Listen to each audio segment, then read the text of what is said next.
So around a year ago, there was a channel called JToH News, which is pretty self-explanatory. They made JToH News videos. Anyways, I wanted to continue JToH News and talk about things that happened recently that might be interesting to talk about.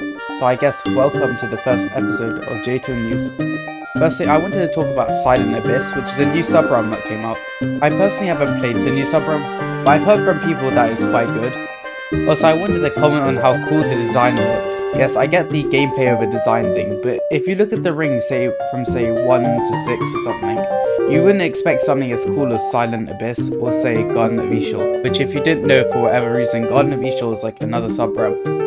Also, the play count now has reached around like 1.5k concurrent plays, which is something I really haven't seen in quite a while in JToH. So quickly I want to show you how to get to like Silent Abyss. So firstly, to get us to Silent Abyss, we need to like unlock Ring 5 and unlock Lost River. So yeah, you need to have Ring 5 unlocked, but I'm pretty sure lots of people must have it unlocked if you play the game religiously. So once you load in, you want to go to like the beginner section here, and do this little obby here, of course.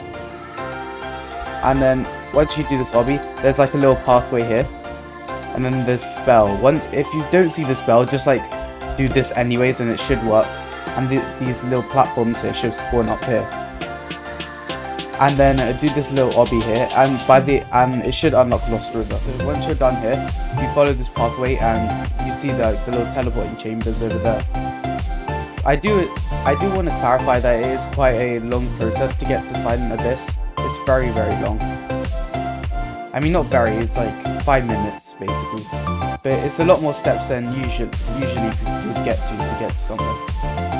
Right, so once you teleport in, you'll see these two orbs. You want to go to this one here first. So once you're in, you want to like climb up this, well not climb, but like just walk up this thing here, and then you want to like get to this thing here. This is like a thing, I guess. I've already unlocked this, so it's not gonna like, what's it called? It's not gonna be like this for you. So what you want to do is you want to go down here, and then just drop down here. Once you drop down here, you just find this clue here, which tells you to go and get to like that little house area. So you reset, go back to this area, go back to the main island, and then you go to that little house area. So the house is like just around this area here, like right here.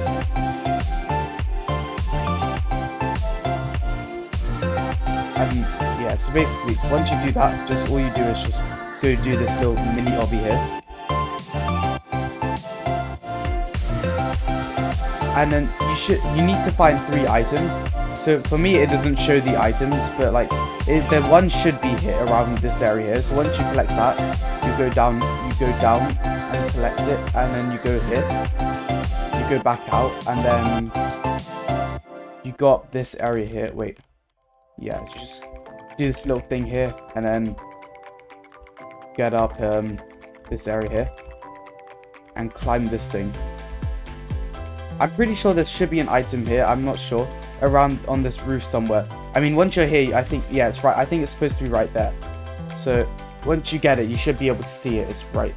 So you should be able to see it right here. So wait, what you need to do is you need to reset here, and then we need to go to like a tower. So you have to reset so that you can go to like the little tower island here.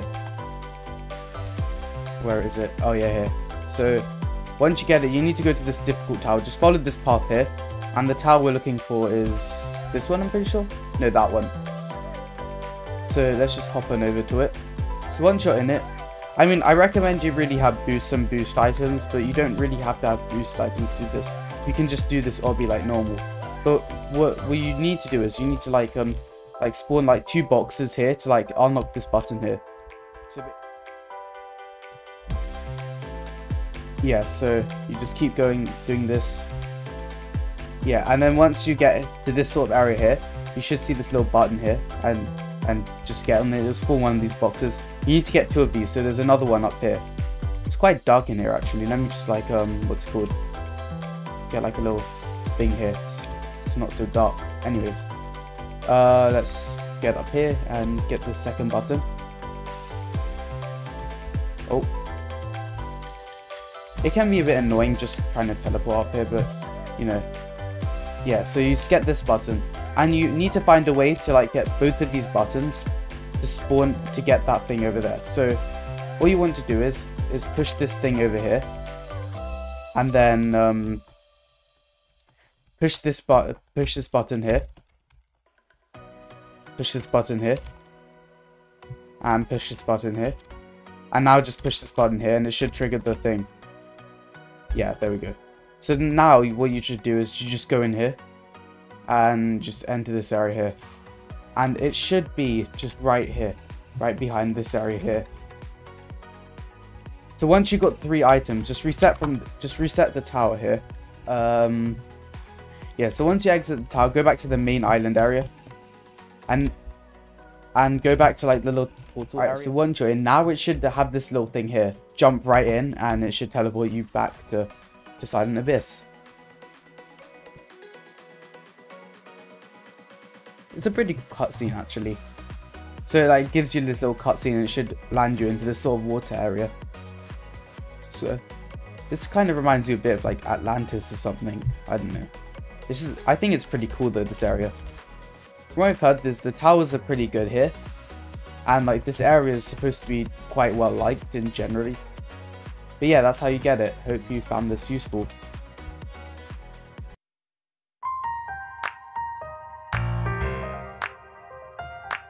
Let's get on to some of the mini updates, such as the GUI and menu updates. Tower profiles have been around for a bit now. Essentially they're like Roblox profiles. You can see how many towers someone's completed, and their hardest completions, and their favourite tower and area. You can do more things to tower profiles, but I'm not going to talk about them, so I can get to other things. Also, tower statistics were added. Basically all this does is that when you search an acronym of a tower, it tells you the difficulty, how many attempts you have attempted on it, and the amount of wins in total you have, and also the amount of time spent. They also added quick teleport, so now you can teleport to any area you have unlocked without having to return back to the hub. Also in the menu you can see your tower completions, and you can sort this by area and difficulty. And lastly, my personal favourite new addition to the menu, you can sort items and put them in different slots, which I've wanted for a long time, so this is a very good update. That's pretty much all I wanted to cover in this video. Thanks for watching to the end if you did, and bearing my inconsistent upload schedule. Remember to like and sub if you enjoyed the content. I'll see you all later, and bye.